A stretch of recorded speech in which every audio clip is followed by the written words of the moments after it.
राधे राधे, हरे कृष्ण, हर हर महादेव। आप सभी को स्वतंत्रता दिवस और हरियाली तीज की बहुत बहुत शुभकामनाएं। प्रिय श्रोताओं, आज आप सुनेंगे सावन मास महात्म्य का 17वां अध्याय। आज दिनांक है 15 अगस्त और दिन है शनिवार। आज सावन मास के शुक्ल पक्ष की दशमी तिथि शाम 5:29 तक रहेगी। इसके बाद में चतुर्थी तिथि प्रारंभ होगी। ब्रह्म मुहूर्त सुबह 4:31 से 5:19 तक रहेगा। सूर्योदय होगा सुबह 6:07 पर और सूर्यास्त शाम 6:55 पर। चंद्रास्त रात 8:43 पर हो जाएगा। आज सर्वार्थ सिद्धि योग बन रहा है, जिसमें शिव योग सुबह 7:08 तक रहेगा। बाद में सिद्ध योग प्रारंभ होगा। राहु काल सुबह 9 बजे से 10:30 बजे तक रहेगा। प्रिय श्रोताओं, अब सुनिए सावन मास महात्म्य का 17वां अध्याय। सनत कुमार जी बोले, हे भगवान, हे पार्वतीनाथ, हे भक्तों पर अनुग्रह करने वाले, हे दया सागर, अब आप दशमी तिथि का महात्म्य बतलाइए। तब भगवान बोले, हे सनत कुमार, श्रावण मास के शुक्ल पक्ष की दशमी तिथि से यह व्रत आरंभ करें। पुनः प्रत्येक महीने में शुक्ल पक्ष की दशमी तिथि को यह व्रत करें। इस तरह 12 महीनों में इस उत्तम व्रत को करने के बाद श्रावण मास में शुक्ल पक्ष की दशमी तिथि पर इसका उद्यापन करें। राज्य की इच्छा रखने वाले राजपुत्र, उत्तम कृषि के लिए कृषक, व्यवसाय के लिए वैश्यपुत्र, पुत्र प्राप्ति के लिए गर्भिणी स्त्री, धर्म अर्थ काम की सिद्धि के लिए सामान्य जन, श्रेष्ठ वर की अभिलाषा रखने वाली कन्या, यज्ञ करने की कामना करने वाले ब्राह्मण श्रेष्ठ, आरोग्य के लिए रोगी, दीर्घ काल तक पति के परदेश रहने पर उसके आने के लिए पत्नी, इन सब को तथा इसके अतिरिक्त अन्य लोगों को भी इस दशमी को व्रत करना चाहिए। जिस कारण जिसे कष्ट हो, तब उसके निवारण हेतु उस मनुष्य को यह व्रत करना चाहिए। श्रावण में शुक्ल पक्ष की दशमी के दिन स्नान करके देवता का विधिवत पूजन कर घर के आंगन में 10 दिशाओं में पुष्प पल्लव चंदन से अथवा जौ के आटे से अधिदेवता की शस्त्र वाहन युक्त स्त्री रूपा शक्तियों का अंकन करके नक्त वेला में 10 दिशाओं में उनकी पूजा करनी चाहिए। घृत मिश्रित नैवेद्य अर्पण करके उन्हें अलग अलग दीपक प्रदान करना चाहिए। उस समय जो फल उपलब्ध हो वो भी चढ़ाना चाहिए। इसके बाद अपने कार्य की सिद्धि के लिए इस प्रकार प्रार्थना करनी चाहिए, हे दिग्देवता, मेरी आशाएं पूर्ण हों और मेरे मनोरथ सिद्ध हों। आप लोगों की कृपा से सदा कल्याण हो। इस तरह विधिवत पूजा करके ब्राह्मण को दक्षिणा देनी चाहिए। हे मुनिश्रेष्ठ, इसी क्रम से प्रत्येक महीने में दशमी तिथि का व्रत सदा करना चाहिए और 1 वर्ष तक करने के बाद उद्यापन करना चाहिए। अब पूजन की विधि कही जाती है। स्वर्ण अथवा चांदी या फिर आटे से ही 10 दिशाओं को बनवाएं। उसके बाद स्नान करके भली भांति वस्त्र आभूषण से अलंकृत होकर बंधु बांधवों के साथ भक्ति पूर्वक मन से 10 दिग् देवताओं का पूजन करना चाहिए। घर के आंगन में क्रम से इन मंत्रों के द्वारा दिग् देवताओं को स्थापित करें। इस भवन के स्वामी और देवताओं तथा दानवों से नमस्कार किए जाने वाले इंद्र आपके ही समीप रहते हैं। आप ऐन्द्री नामक दिग् देवता को नमस्कार है। हे आशे, अग्नि के साथ परिग्रह अर्थात विवाह होने के कारण आप आग्नेय कही जाती हैं। आप तेजस स्वरूप तथा पराशक्ति हैं, अतः मुझे वर देने वाली हो। आपका ही आश्रय लेकर वे धर्मराज सभी लोगों को दंडित करते हैं, इसलिए आप संयमिनी नाम वाली हैं। हे याम्ये, आप मेरे लिए उत्तम मनोरथ पूर्ण करने वाली हो। हाथ में खड्ग धारण किए हुए मृत्यु देवता आपका ही आश्रय ग्रहण करते हैं, अतः आप निरित रूपा हैं। आप मेरी आशा को पूर्ण कीजिए। हे वारुणी, समस्त भुवनों के आधार तथा जल जीवों के स्वामी वरुण देव आप में निवास करते हैं, अतः मेरे कार्य तथा धर्म को पूर्ण करने के लिए आप तत्पर हो। आप जगत के आदि स्वरूप वायुदेव के साथ अधिष्ठित हैं, इसलिए आप वायव्या हैं। हे वायव्ये, आप मेरे घर में नित्य शांति प्रदान करें। आप धन के स्वामी कुबेर के साथ अधिष्ठित हैं, अतः आप इस लोक में उत्तरा नाम से विख्यात हैं। हमें शीघ्र ही मनोरथ प्रदान करके आप निरुत्तर हों। हे ईशानी, आप जगत के स्वामी शंभु के साथ सुशोभित होती हैं। हे शुभे, हे देवी, मेरी अभिलाषाओं को पूर्ण कीजिए। आपको नमस्कार है, नमस्कार है। आप समस्त लोकों के ऊपर अधिष्ठित हैं, सदा कल्याण करने वाली हैं और सनक आदि मुनियों से घिरी रहती हैं। आप सदा मेरी रक्षा करें, रक्षा करें। सभी नक्षत्र, ग्रह, तारागण तथा जो नक्षत्र माताएं हैं और जो भूत प्रेत तथा विघ्न करने वाले विनायक हैं, उनकी मैंने भक्ति युक्त मन से भक्ति पूर्वक पूजा की है। वे सब मेरे अभीष्ट की सिद्धि के लिए सदा तत्पर हों। नीचे के लोकों में आप सर्पों तथा नेवलों के द्वारा सेवित हैं, अतः नाग पत्नियों सहित आप मेरे ऊपर प्रसन्न हो। इन मंत्रों के द्वारा पुष्प धूप आदि से पूजन करके वस्त्र, अलंकार तथा फल निवेदित करना चाहिए। इसके बाद वाद्य ध्वनि, गीत, नृत्य आदि मंगल कृत्यों और नाचती हुई श्रेष्ठ स्त्रियों के सहित जागरण करके रात्रि व्यतीत करनी चाहिए। कुमकुम, अक्षत, तांबूल, दान, मान आदि के द्वारा भक्तिपूर्ण मन से उस रात्रि को सुखपूर्वक व्यतीत करके प्रातःकाल प्रतिमाओं की पूजा करके ब्राह्मण को प्रदान कर देनी चाहिए। इस विधि से व्रत को करके क्षमा प्रार्थना तथा प्रणाम करके मित्रों तथा प्रिय बंधुजनों को साथ लेकर भोजन करना चाहिए। हे तात, जो मनुष्य इस विधि से आदरपूर्वक दशमी व्रत करता है वह सभी मनोवांछित फल प्राप्त करता है। विशेष रूप से स्त्रियों को इस सनातन व्रत को करना चाहिए, क्योंकि मनुष्य जाति में स्त्रियां अधिक श्रद्धा कामना परायण होती हैं। हे मुनिश्रेष्ठ, धन प्रदान करने वाले, यश देने वाले, आयु बढ़ाने वाले तथा सभी कामनाओं का फल प्रदान करने वाले इस व्रत को मैंने आपसे कह दिया। तीनों लोकों में अन्य कोई भी व्रत इसके समान नहीं है। हे ब्रह्मपुत्रों में श्रेष्ठ, वांछित फल की कामना करने वाले जो मनुष्य दशमी तिथि को दसों दिशाओं की सदा पूजा करते हैं, उनके हृदय में स्थित सभी बड़ी बड़ी कामनाओं को वे दिशाएं फलीभूत कर देती हैं। इसमें अधिक कहने से क्या प्रयोजन।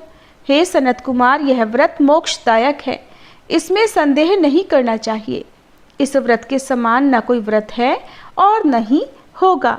इस प्रकार श्रावण मास महात्म्य का आशा दशमी व्रत कथन नामक 17वां अध्याय पूर्ण हुआ। अब सुनिए घूष्मेश्वर ज्योतिर्लिंग की कथा। श्री सूत जी कहते हैं, अब मैं घूष्मेश नामक ज्योतिर्लिंग के प्रादुर्भाव का और उसके महात्म्य का वर्णन करूंगा। मुनिवरों, ध्यान देकर सुनो। दक्षिण दिशा में एक श्रेष्ठ पर्वत है जिसका नाम देवगिरी है। वह देखने में अद्भुत तथा नित्य परम शोभा से संपन्न है। उसी के निकट कोई भारद्वाज कुल में उत्पन्न सुधर्मा नामक ब्रह्मवेत्ता ब्राह्मण रहते थे। उनकी प्रिय पत्नी का नाम सुदेहा था। वह सदा शिव धर्म के पालन में तत्पर रहती थी, घर के कामकाज में कुशल थी और सदा पति की सेवा में लगी रहती थी। द्विज श्रेष्ठ सुधर्मा भी देवताओं और अतिथियों के पूजक थे। वे वेद वर्णित मार्ग पर चलते और नित्य अग्निहोत्र किया करते थे। तीनों काल की संध्या करने से उनकी कांति सूर्य के समान उद्दीप्त थी। वे वेद शास्त्र के मर्मज्ञ थे और शिष्यों को पढ़ाया करते थे। धनवान होने के साथ ही बड़े दाता भी थे। सौजन्य आदि सद्गुणों के भाजन थे। शिव संबंधी पूजन आदि कार्य में ही सदा लगे रहते थे। वे खुद तो शिव भक्त थे ही, शिव भक्तों से भी बड़ा प्रेम रखते थे। शिव भक्तों को भी वे बहुत प्रिय थे। ये सब कुछ होने पर भी उनका कोई पुत्र नहीं था। इससे ब्राह्मण को दुख तो होता था, परंतु उनकी पत्नी उनसे भी अधिक दुखी रहती थी। पड़ोसी और दूसरे लोग भी उन्हें ताना मारा करते थे। वह पति से बार बार पुत्र के लिए प्रार्थना करती थी।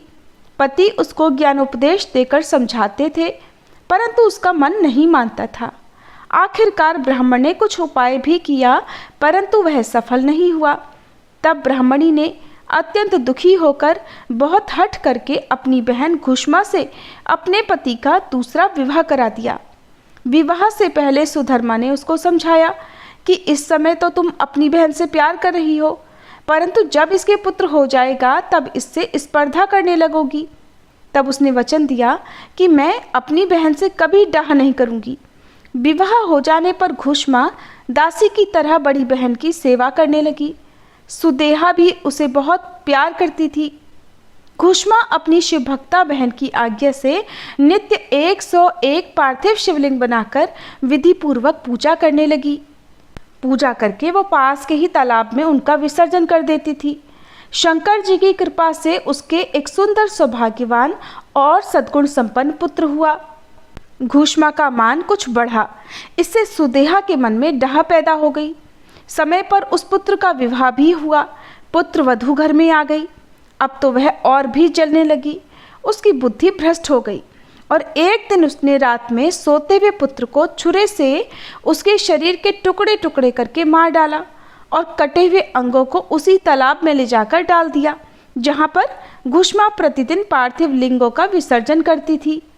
पुत्र के अंगों को उस तालाब में फेंककर वह वापस लौट आई और घर में सुखपूर्वक सो गई। घुष्मा सवेरे उठकर प्रतिदिन का पूजन आदि कर्म करने लगी।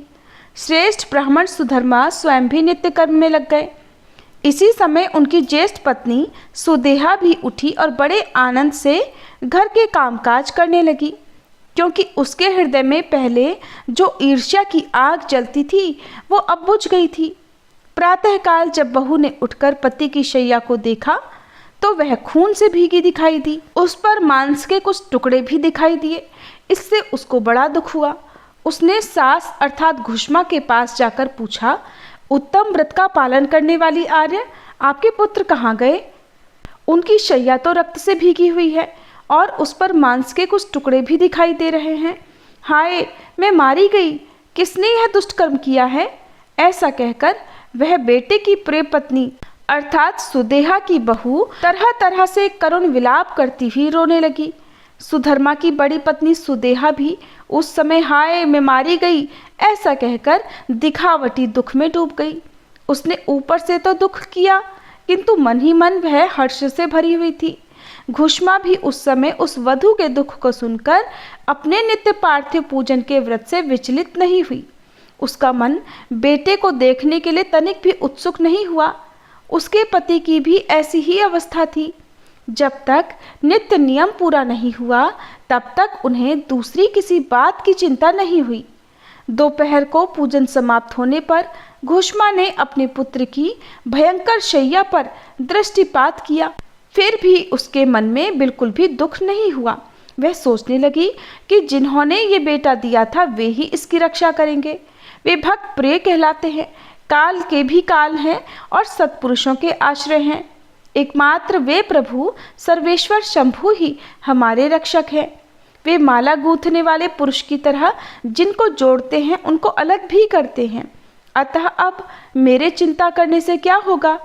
इस तत्व का विचार करके उसने शिवजी के भरोसे धैर्य धारण किया और उस समय दुख का अनुभव नहीं किया। वह पहले की तरह पार्थिव शिवलिंगों को लेकर स्वस्थ चित्त से शिव जी के नामों का उच्चारण करती हुई उस तालाब के किनारे गई। उन पार्थिव लिंगों को तालाब में डालकर जब वह लौटने लगी तो उसे अपना पुत्र उसी तालाब के किनारे खड़ा दिखाई दिया। सूत जी कहते हैं, ब्राह्मणों, उस समय वहां अपने पुत्र को जीवित देखकर उसकी माता घुष्मा को न तो हर्ष हुआ न ही दुख, बल्कि वह पूर्ववत स्वस्थ बनी रही। इसी समय उस पर संतुष्ट हुए ज्योति स्वरूप महेश्वर शिव शीघ्र ही उसके सामने प्रकट हो गए। शिव जी बोले, सुमुखी, मैं तुम पर प्रसन्न हूँ, वर मांगो। तेरी दुष्टा सौत ने तो इस बच्चे को मार डाला था, अतः मैं अब उसे त्रिशूल से मारूंगा। सूत जी कहते हैं, तब घुष्मा ने शिव जी को प्रणाम करके उस समय यह वर मांगा, नाथ, यह सुदेहा मेरी बड़ी बहन है, अतः आपको इसकी रक्षा करनी चाहिए। भगवान शिव बोले, लेकिन उसने तो बड़ा भारी अपकार किया है, फिर तुम उस पर उपकार क्यों कर रही हो? दुष्ट कर्म करने वाली सुदेहा को तो मार नहीं होगा, वह वध के ही योग्य है। तब घुष्मा कहने लगी, देव, आपके दर्शन मात्र से पातक नहीं ठहरता। इस समय आपका दर्शन करके उसका पाप भस्म हो जाए। जो अपकार करने वालों पर भी उपकार करता है उसके दर्शन मात्र से पाप बहुत दूर भाग जाता है। प्रभु, यह अद्भुत भगवत वाक्य मैंने सुन रखा है, इसलिए हे सदाशिव, जिसने ऐसा कुकर्म किया है वही करे, मैं ऐसा क्यों करूं? मुझे तो बुरा करने वाले का भी भला ही करना है। सूत जी कहते हैं, घूष्मा के ऐसा कहने पर दया सिंधु भक्तवत्सल महेश्वर और भी प्रसन्न हुए और इस प्रकार बोले, घूष्मे, तुम और कोई वर भी मांगो, मैं तुम्हारे लिए हितकर वर अवश्य दूंगा, क्योंकि तुम्हारी इस भक्ति से और विकार शून्य भाव से मैं बहुत प्रसन्न हूँ। तब भगवान शिव की बात सुनकर घूष्मा बोली कि प्रभु, यदि आप वर देना ही चाहते हैं तो लोगों की रक्षा के लिए सदा यहाँ निवास कीजिए और मेरे नाम से ही आपकी ख्याति हो। तब महेश्वर शिव अत्यंत प्रसन्न होकर बोले, मैं तुम्हारे ही नाम से घूष्मेश्वर कहलाता हुआ सदा यहाँ निवास करूँगा और सबके लिए सुखदायक होऊंगा। मेरा शुभ ज्योतिर्लिंग घूष्मेश नाम से प्रसिद्ध हो, यह सरोवर शिवलिंगों का आलय हो जाए और इसलिए इसकी तीनों लोकों में शिवालय नाम से प्रसिद्धि हो। ये सरोवर सदा दर्शन मात्र से संपूर्ण अभीष्टों का देने वाला हो। सुव्रते, तुम्हारे वंश में होने वाली 101 पीढ़ियों तक ऐसे ही श्रेष्ठ पुत्र उत्पन्न होंगे, इसमें संशय नहीं। वे सबके सब सुंदर स्त्री, उत्तम धन और पूर्ण आयु से संपन्न होंगे, चतुर और विद्वान होंगे, उदार तथा भोग और मोक्ष रूपी फल पाने के अधिकारी होंगे। 101 पीढ़ियों तक सभी पुत्र गुणों में बड़े चढ़े होंगे। तुम्हारे वंश का ऐसा विस्तार बड़ा शोभादायक होगा। ऐसा कहकर भगवान शिव वहाँ ज्योतिर्लिंग के रूप में स्थित हो गए। उनकी घूष्मेश नाम से प्रसिद्धि हुई और उस सरोवर का नाम शिवालय हो गया। सुधर्मा, घूष्मा और सुदेहा तीनों ने तत्काल आकर ही उस शिवलिंग की 101 दक्षिणावर्त परिक्रमा की। पूजा करके परस्पर मिलकर मन का मैल दूर करके वे सब वहाँ बड़े सुख का अनुभव करने लगे। पुत्र को जीवित देखकर सुदेहा बहुत लज्जित हुई और पति तथा घूष्मा से क्षमा प्रार्थना करके उसने अपने पाप के निवारण के लिए प्रायश्चित किया। मुनीश्वरों, इस प्रकार वह घूष्मेश्वर लिंग प्रकट हुआ। उसका दर्शन और पूजन करने से सदा सुख की वृद्धि होती है। ब्राह्मणों, इस तरह मैंने आपसे 12 ज्योतिर्लिंगों की महिमा बताई है। ये सभी लिंग संपूर्ण कामनाओं के पूरक तथा भोग और मोक्ष देने वाले हैं। जो इन ज्योतिर्लिंगों की कथा को पढ़ता और सुनता है या दूसरों को सुनाता है, वह सब पापों से मुक्त हो जाता है और भोग तथा मोक्ष पाता है। इस प्रकार घूष्मेश्वर ज्योतिर्लिंग की कथा समाप्त हुई। अब सुनिए सीता नित्यनेम की कहानी। ये कहानी सीता माता कहती थी और भगवान श्री राम इसे सुना करते थे। एक दिन भगवान को किसी काम से बाहर जाना पड़ गया तो सीता माता कहने लगी, प्रभु, मेरा तो 12 वर्ष का नित्यनेम है और अब आप बाहर जाएंगे तो मैं अपनी कहानी किससे सुनाऊंगी। तब भगवान राम जी ने कहा कि तुम कुएं की पाल पर जाकर बैठ जाना और वहाँ जो औरतें पानी भरने आएंगी उन्हें अपनी कहानी सुना देना। सीता माता भगवान के कहे अनुसार कुएं की पाल पर जाकर बैठ गई। तभी एक स्त्री आई जिसने रेशम जरी की साड़ी पहन रखी थी और सोने का घड़ा ले रखा था। सीता माता ने उसे देखा तो कहने लगी कि बहन, मेरा 12 वर्ष का नित्यनेम सुन लो। तब वह स्त्री बोली, मैं तुम्हारा नित्यनेम सुनूंगी तो मुझे तो घर जाने में देर हो जाएगी, फिर मेरी सास मुझसे लड़ेगी। उसने कहानी नहीं सुनी और चली गई। घर जाते ही उसकी रेशम जरी की साड़ी फट गई, सोने का घड़ा मिट्टी के घड़े में बदल गया। ये सब देखकर सासू माँ ने पूछा, अरे बहू, ये किसका दोष अपने सिर पर लगाकर आई हो। तब बहू ने कहा कि माँ जी, कुएं पर एक औरत बैठी थी, उसने कहानी सुनने के लिए कहा, लेकिन मैंने नहीं सुनी, जिसका ये फल मुझे मिला है। अब बहू की बात सुनकर अगले दिन वही साड़ी और घड़ा लेकर सास कुएं की पाल पर गई। सास को वहीं पर सीता माता बैठी मिली तो सीता माता ने उससे भी कहा कि बहन, मेरी कहानी सुन लीजिए। सास बोली कि एक बार छोड़, मैं तो 4 बार कहानी सुन लूंगी।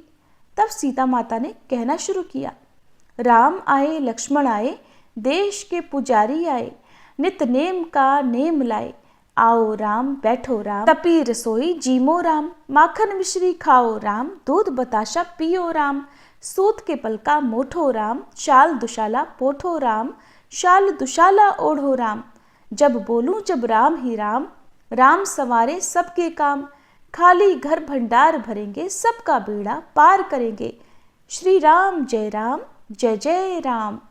सास बोली कि बहन, कहानी तो बहुत अच्छी लगी। कहानी सुनकर सास घर चली गई और उसकी वह साड़ी फिर से रेशम जरी की बन गई और मिट्टी का घड़ा भी सोने के घड़े में बदल गया। ये सब देखकर बहू बोली, माँ जी आपने ये सब कैसे किया? सास ने कहा, बहू तू तो दोष लगा के आई थी और मैं अब दोष उतार कर आ रही हूँ। बहू ने हैरान होकर फिर पूछा कि तो माँ जी वो कुएं वाली स्त्री कौन है? सास बोली, वे तो साक्षात सीता माता थी। वे पुराने से नया कर देती हैं, खाली घर में भंडार भर देती हैं, वह लक्ष्मी जी का वास घर में कर देती हैं, व्यक्ति की जो भी इच्छा हो उसे पूरा कर देती हैं। तब बहू बोली, माँ जी फिर तो ऐसी कहानी मुझे भी सुना दीजिए। सास बोली कि ठीक है, तुम भी सुनो। फिर सास ने कहानी शुरू की। राम आए लक्ष्मण आए, देश के पुजारी आए, नित नेम का नेम लाए, आओ राम बैठो राम, तपी रसोई जीमो राम, माखन मिश्री खाओ राम, दूध बताशा पियो राम, सूत के पलका मोठो राम, शाल दुशाला पोठो राम, शाल दुशाला ओढ़ो राम। जब बोलूं जब राम ही राम, राम संवारे सबके काम, खाली घर भंडार भरेंगे, सबका बेड़ा पार करेंगे, श्री राम जय जय राम। कहानी सुनकर बहू बोली, माँ जी कहानी तो बहुत अच्छी है। सास ने कहा, ठीक है, अब तो हम इस कहानी को रोज कहा करेंगे। अब सास बहू रोज सवेरे उठती, नहाती धोती और पूजा करने के बाद नित्य नेम की सीता माता की कहानी कहती। एक दिन उनके यहाँ पड़ोस की एक औरत आई और बोली, बहन जरा सी आँच तो देना। तो वे बोली कि आँच तो अभी तक हमने जलाई ही नहीं। पड़ोसन ने पूछा, तो फिर तुम सुबह 4 बजे से उठकर कर क्या रही हो? उन्होंने बताया कि सुबह उठकर हम तो पहले पूजा करते हैं, फिर सीता माता की नित्य नेम की कहानी कहते हैं। पड़ोसन ने उनकी बात सुनकर फिर पूछा, सीता माता की कहानी कहने से तुम्हें क्या मिला? तब वे बोली कि इनकी कहानी कहने से घर में भंडार भर जाते हैं, सारे काम सिद्ध हो जाते हैं, मन की इच्छा भी पूरी होती है। पड़ोसन बोली कि बहन फिर तो ऐसी कहानी मुझे भी सुना दो। वह बोली, ठीक है, तो फिर तुम भी ये कहानी सुन लो। राम आए लक्ष्मण आए, देश के पुजारी आए, नित्य नेम का नेम लाए, आओ राम बैठो राम, तपी रसोई जीमो राम, माखन मिश्री खाओ राम, दूध बताशा पियो राम, सूत के पलका मोठो राम, शाल दुशाला पोठो राम, शाल दुशाला ओढ़ो राम। जब बोलूं जब राम ही राम, राम संवारे सबके काम, खाली घर भंडार भरेंगे, सबका बेड़ा पार करेंगे, श्री राम जय जय राम। सारी कहानी सुनने के बाद पड़ोसन कहने लगी, बहन कहानी तो मुझे बहुत अच्छी लगी। अब वह पड़ोसन भी नित्यनेम सीता माता की कहानी कहने लगी। कहानी कहने से सीता माता ने पड़ोसन के भी भंडार भर दिए। अब तो पूरे मोहल्ले में नित्यनेम की कथा चल पड़ी और हर किसी की मनोकामना सीता माता की कृपा से पूरी होने लगी। हे सीता माता, हे जानकी माता, जैसे आपने उनके भंडार भरे वैसे ही हम सबके भी भरना, कहानी कहने वाले के, सुनने वाले के और हुंकार भरने वाले के भी। सभी प्रेम से बोलिए, सीता माता की जय। जैसा कि आप हर बार अध्याय से पहले सुनते हैं, पुणे के पास एक गांव है जिसका नाम पुरंदरपुर है। पुरंदरपुर गांव में एक बार एक ब्राह्मण रहते थे। उच्च वशिष्ठ कुल में ब्राह्मण जी का जन्म हुआ था। उनका स्वरूप ब्राह्मणों के समान था। तिलक लगाना, शिखा रखना आदि उनके गुण तो थे, परंतु उनका स्वभाव वैसा नहीं था। उनका स्वभाव वैश्यों से मिलता था। वैश्य जिन्हें हम व्यापारी भी कहते हैं, और वे सामान्य व्यापारी की तरह गल्ले पर बैठते थे और पैसों को ब्याज पर दिया करते थे। अब ब्राह्मणों के कुछ नियम भी होते हैं, जैसे संध्या वंदन करना, ग्रंथों का अध्ययन करना, आचार्य विचार का ध्यान रखना, यज्ञ करना। लेकिन उन ब्राह्मण में इनमें से एक भी गुण नहीं थे। जिस तरह व्यापारी स्वभाव से कंजूस होता है, वो भी बहुत कंजूस थे। युवावस्था में इनका विवाह हुआ और इनकी संपत्ति को देखकर एक प्रतिष्ठित ब्राह्मण की पुत्री से इनका विवाह करा दिया। अब स्वभाव से तो ये बहुत कंजूस थे ही, अपनी कंजूसी के कारण इन्होंने एक दिन अपनी पत्नी के सारे आभूषण भी उतार लिए, ये कहते हुए कि तुम अगर रोज धारण करोगी तो ये धीरे धीरे घिस जाएंगे।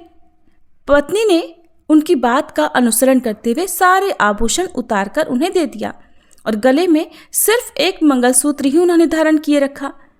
ब्राह्मण देवता ने अपनी पत्नी से अब उस मंगलसूत्र को देखकर उसे भी उतारने को कहा। वे बोले, तुम जानती नहीं हो ये बहुत अमूल्य है, रोज रोज पहनोगी तो खराब हो जाएगा। एक काम करो, इसे उतारकर अलमारी में रख दो। पत्नी ने उनकी ये बात नहीं मानी, बोली, ये तो मेरे सुहाग का आभूषण है, मैं ऐसे नहीं उतार सकती। अब तो ब्राह्मण देवता नाराज हो गए, इतने नाराज हो गए कि उनकी दशा ये हो गई कि वो अब अपनी पत्नी के हाथ का बना खाना नहीं खाते, अपनी दुकान पर चले जाते और वहाँ लड़कों से कहते, जा अपने घर से खाना बनवा कर लेकर आओ। ब्राह्मण देवता की इस अवस्था से उनकी पत्नी को बड़ा दुख हुआ। फिर एक रात उन्होंने अपने पति से कहा, आपने घर पर भोजन करना छोड़ दिया, ये तो बताओ आप कैसे मानोगे। ब्राह्मण देवता ने कहा, बस इस आभूषण को उतार दो। पत्नी ने अपने पति को मनाने के लिए सारे आभूषण उतार दिए, सिवाय उनकी नाक की सोने की कील के। ब्राह्मण देवता की पत्नी बड़ी सात्विक थी, नाम जप करती थी, ठाकुर जी की सेवा किया करती थी। इतना ही नहीं, ब्राह्मण देवता की पत्नी तीर्थ यात्रा पर भी जाया करती थी, परंतु अपने मायके वालों के साथ, क्योंकि पति ब्राह्मण देवता तो अति कंजूस थे। वे उन्हें कभी तीर्थ यात्रा पर लेकर ही नहीं गए। जब भी वो अपने मायके जाती, वहाँ से तीर्थ यात्रा पर भी चली जाती थी। अब एक बार भगवान विट्ठल ने ब्राह्मण देवता की सारी गतिविधियां, उनका कंजूस स्वभाव और पत्नी की भक्ति को देखकर उनकी परीक्षा लेने के लिए ब्राह्मण रूप धारण कर लिया।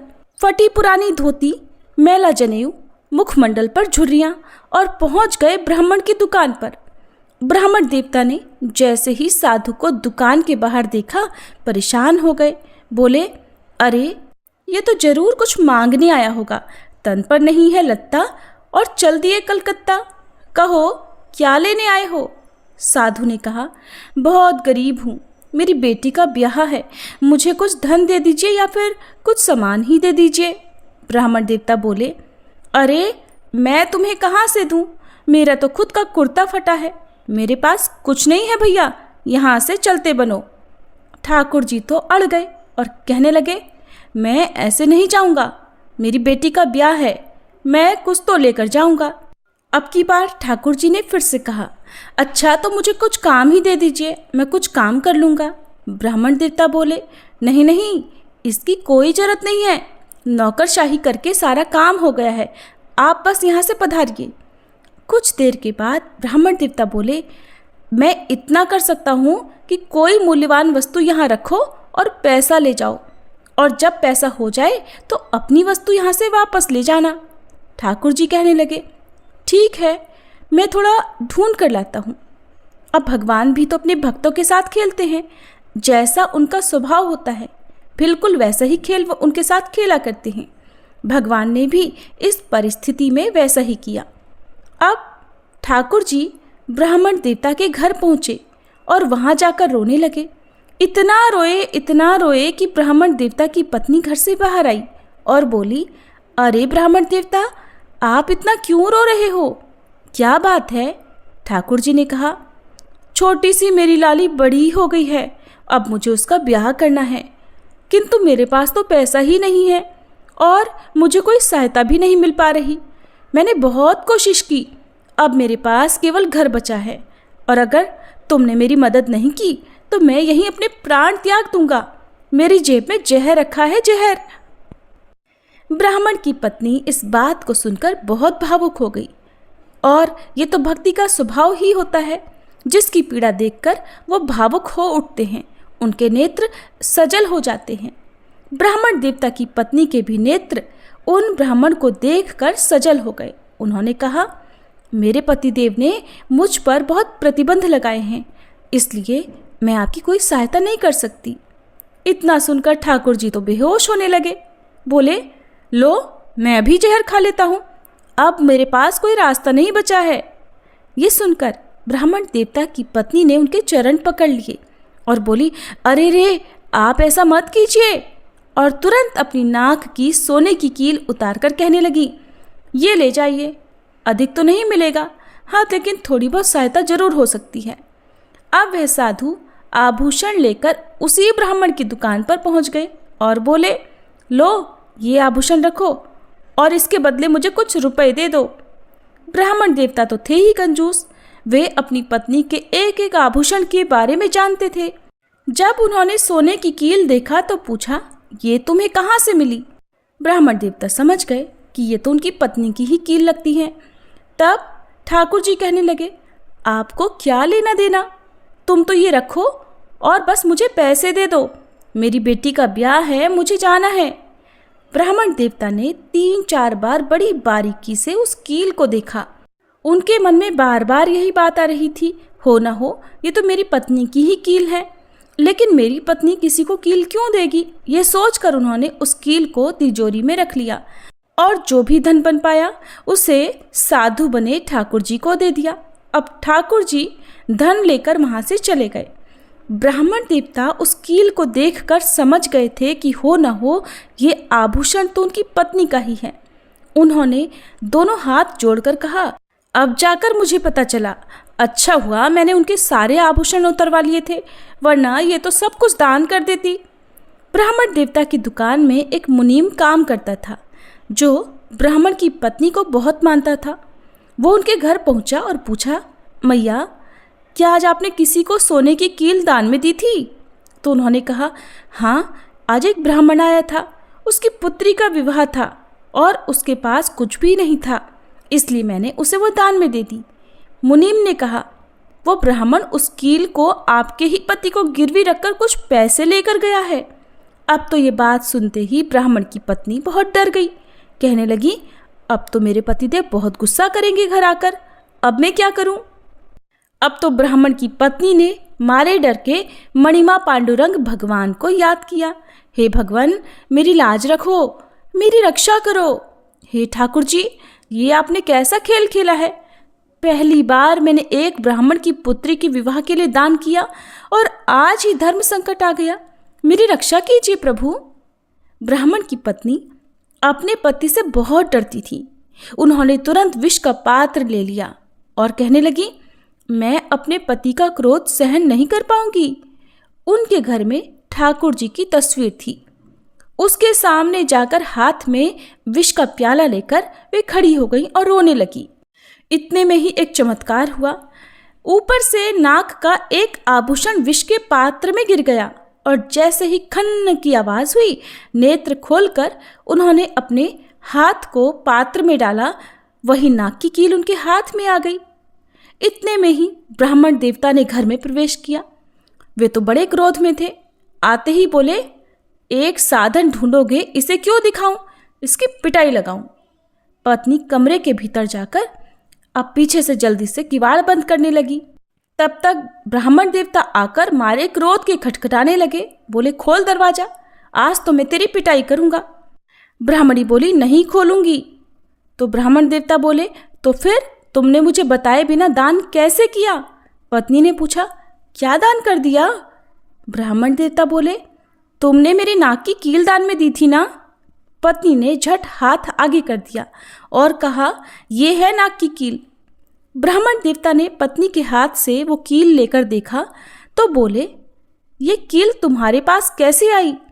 ब्राह्मण की पत्नी बोली, ये कील तो मेरे ही पास थी, बहुत दिनों से साफ नहीं थी, इसीलिए मैंने नाक से उतार ली थी। ब्राह्मण देवता ने फिर कहा, ऐसा हो ही नहीं सकता, मैंने तो आज ही इस कील के बदले मनचाहा धन दिया था और वो कील तो मेरी तिजोरी में रखी है, दूसरी ये कील मेरे पास है। ब्राह्मण देवता उसी समय बात का पता लगाने अपनी दुकान में जा पहुंचे। तिजोरी खोली और जैसे ही तिजोरी खोली वो कील वहां पर नहीं थी। ब्राह्मण देवता समझ गए कि ये कोई स्वप्न नहीं है, ये तो कुछ और ही था। उनके नेत्र सजल हो गए। ब्राह्मण देवता ने अपनी पत्नी से अनुरोध किया, मुझे सच सच बताओ ये क्या है? पत्नी बोली, सच बताऊं? बोले, हाँ बताओ। पत्नी ने कहा, मैंने ही ब्राह्मण देवता को अपनी सोने की कील उनकी पुत्री के विवाह के लिए दान में दे दी थी। इतने में ब्राह्मण देवता बोले, अच्छा वो ब्राह्मण जो मैले कपड़े पहने था, धोती फटी हुई थी। पत्नी बोली, हाँ हाँ वही ब्राह्मण। ब्राह्मण देवता बोले, सोने की कील तो मेरी तिजोरी में रखी थी, तब ये बताओ कि मेरे पास कैसे आई। ब्राह्मण की पत्नी सच बताने लगी। जब मैंने देखा आप क्रोध के मारे घर आ रहे हैं तो मैंने सोचा कि आप आएंगे, मुझे डांटेंगे, मारेंगे। सोचा मैं ही अपने प्राण त्याग दूं। तो मैं पांडुरंग जी के सामने रुदन करते हुए विष का प्याला हाथ में लेकर पहुंची। मेरा इधर विष ग्रहण करना हो रहा था और उसी समय आपका आना हो रहा था। उसी समय आकाश से नाग की ये कील मेरे विष के प्याले में गिर गई। ब्राह्मण देवता को जानकर बड़ा दुख हुआ और वे विलाप करने लगे। बोले, मैं कितना अधम हूँ, नीच हूँ। मैंने जीवन में कभी दान पुण्य दर्शन नहीं किया, फिर भी भगवान कितने कृपालु हैं जिन्होंने मुझे स्वयं दर्शन दिए। अब ब्राह्मण देवता ने विचार किया कि अब ये जीवन किसके लिए जिए। उन्होंने उसी क्षण अपनी दुकान बंद कर दी, घर बेच दिया और अपनी पत्नी के साथ पंढरपुर आ गए। पंढरपुर में आकर भगवान विठल के सामने बहुत रोए, गिड़गिड़ाए और कहने लगे, नाथ, आपने तो मुझ जैसे पापी को भी दर्शन दिए। मैंने आपको दुत्कार दिया, बहुत गलत व्यवहार किया, मुझे क्षमा करे नाथ। और तब वे अपनी पत्नी सहित वहीं पर सेवा पूजा करने लगे। दर्शन योग्य बात तो यह है कि मनुष्य अच्छे से अच्छे व्यक्ति में भी कमियां ढूंढ लेता है और भगवान अधम से अधम, नीच से नीच व्यक्ति में भी एक गुण देख लेते हैं और उस व्यक्ति का उद्धार कर लेते हैं। सभी प्रेम से बोलिए, पांडुरंग विठल भगवान की जय।